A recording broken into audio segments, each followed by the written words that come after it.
I hopped on a plane to go to France, then I learned about their history. They had a very bloody past rhyme with France, and it's no longer a mystery.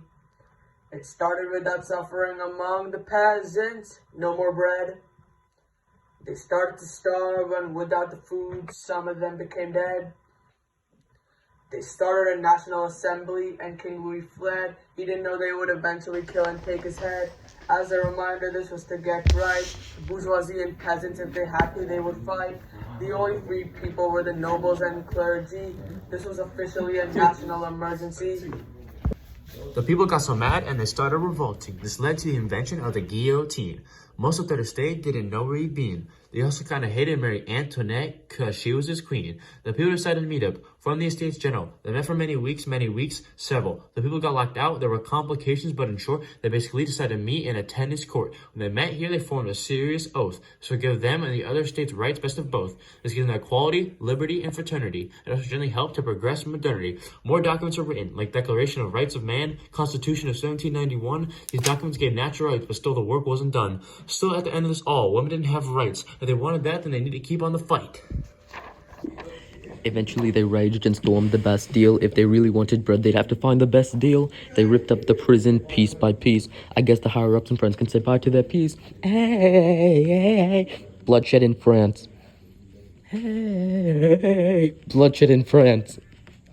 Now, after this, we entered the great fear smell it in the air. France was currently in a huge big state of despair. Peasants started getting mad at their landowners. You see, the issue was the queen they wanted to disown her. They walked 11 miles to Versailles to find the guy. Then do you know what they see? They see King Louis and he's standing right there, and they put him through his misery. They gave him royal treatment and then put him in a carriage. They had to travel 11 miles to bring him to Paris. Hey, bloodshed in France. Hey, bloodshed in France. Bloodshed in France. Bloodshed in France. So, one modernity characteristic that is shown in the French Revolution is increasing individual rights.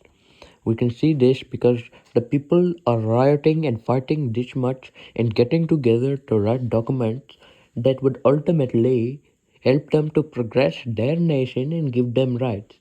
The entire start of the French Revolution is because the Third Estate had very little rights.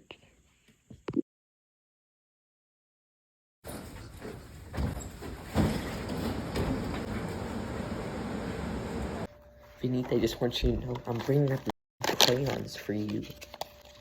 Idiot. Sign doesn't read. You know who the sign doesn't read? You suck. Really good shot. Copeland, come look at this. It's a really good shot. Ready? I'm gonna take out the book and my face is gonna be there. Hey, bloodshed in France. Hey, hey, hey. Bloodshed in France. Why are you whispering? Hey, bloodshed in France. Bloodshed in France.